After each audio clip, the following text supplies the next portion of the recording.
حدیث نمبر 5284۔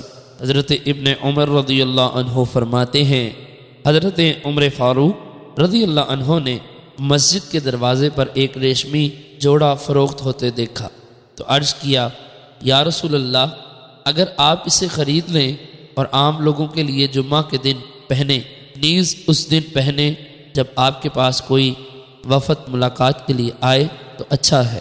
نبی اکرم صلی اللہ علیہ وسلم نے فرمایا، اس کو صرف وہ لوگ پہنتے ہیں جن کا آخرت میں کوئی حصہ نہیں۔ پھر رسول اکرم صلی اللہ علیہ وسلم کے پاس کچھ ریشمی حلے آئے تو آپ نے ان میں سے ایک حلہ حضرت عمر فاروق رضی اللہ عنہ کو عطا فرمایا۔